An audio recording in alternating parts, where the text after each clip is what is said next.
Who is the emotional orphan? Prelude. I'm not a hero, possess no fortune, haven't changed or influenced the course of mankind or history in any way. I'm not a messiah nor a movie of the week. I'm unaware of any whose life has been permanently altered by knowing me, and for the most part I know absolutely nothing about the lives today of those people that I've touched or that I crossed paths with. But on the other hand, I am no serial killer, thief, dictator, malingerer, or miscreant. I'm not in jail or in some institution somewhere, and many were sure that would not be the case. I'm not dead. Bets were surely placed on how long I'd last. I am the product of and the son of a golden child. I have so much potential and opportunity, and now we'll add experience and resilience. At least I've been told. Frequently. Mine is a story the world could probably do without, but for me, it's one that must be told.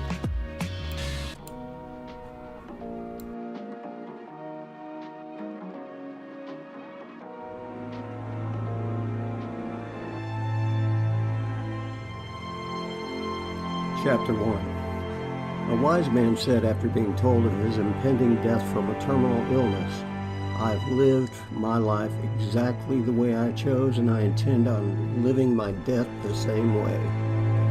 And this for me started a little soul searching. I mean, how had I lived mine? And I found through my introspection that I had lived it in bits and pieces. Glimmers and glimpses, equations with no sums. I felt as though I had been given only 55 minutes for every hour that I had lived, or at least that I had only used that many, while the others just ticked away. And if I watched it as a movie, would it be as tragic as my excuses would have it to be? Could it be wrapped as a comedy, perhaps a comedy of errors, as absurd and ridiculous as Lucy and Ricky, the honeymooners, or anything that Hollywood could dream up? Would it be like I'd been punked, or simply just another soap opera? We now return for the second half of Days of Our Minutia. I do believe that it could never be as popular, I suspect, when compared to a steady fare of reality TV. My life had really very little TV-worthy reality. You know, poets, authors, writers, and artists of all sorts stick to the notion that you should never show a work that's in progress. And as common and accepted as this may be, and at the egotistical risk of giving myself one of these lofty titles, I have no choice but to show this work. Even after I'm long gone, with or without my answers, this work may never be complete.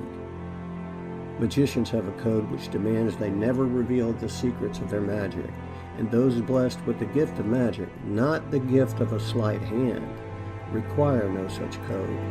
Theirs is no trick. They know no secrets which make their illusions real. They only know they are gifted, and their belief in the conversion of illusion to reality is so powerful that it can actually occur for them, as a man thinketh, and all that jazz. But since I'm not dexterous enough to be a prestidigitator, and since my belief in magic is not strong enough to make anything happen, the writing of this text is an exercise designed to put my belief in magic or miracles to the test. Willingness combined with belief in action gets results, and in this case, miracles or magic, which can make a difference or affect change in life. I really am not too sure how to go about saying whatever it is that I think is so important here. I have been accused of being long-winded. However, I have collected some really entertaining tales which I'm certain hold the attention, and they would hold my attention if I was to hear them from someone else. So more importantly, though, somewhere in these rambling, disjointed remembrances of mine lies an answer for me, an explanation or a reason for my position in this world, something to help me make sense of it all. I suppose the way to get to it is to simply tell the tales. But I must clarify up front that although I am in the throes of an existential crisis, which has led me here to finally put pen to paper, I use the term crisis hesitantly.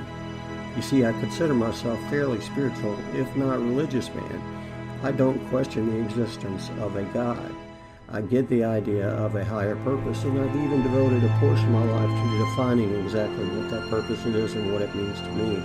I've battled and beaten a number of my own demons, and I've skated death way too many times.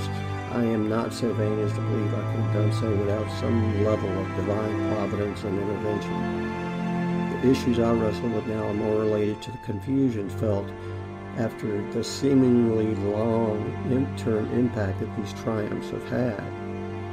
No matter the effort, sincerity, willingness, or the growth that's been attempted, exercised, or exhibited, ultimately the results tend to be the same.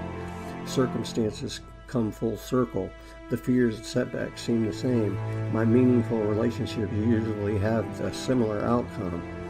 Peace, popularity, property, prosperity, they all tease me, and then they're gone. It's always been this way, and to lose the mustard seed of faith that I've managed to call on when I need it, or when I couldn't do it myself, would most certainly signal my demise. I suppose that these answers, all the answers to the whys, and a refill on the hope is the holy grail that I seek from telling these tales. And maybe even you, dear reader, will find some answers as well. Certainly my ego would love that.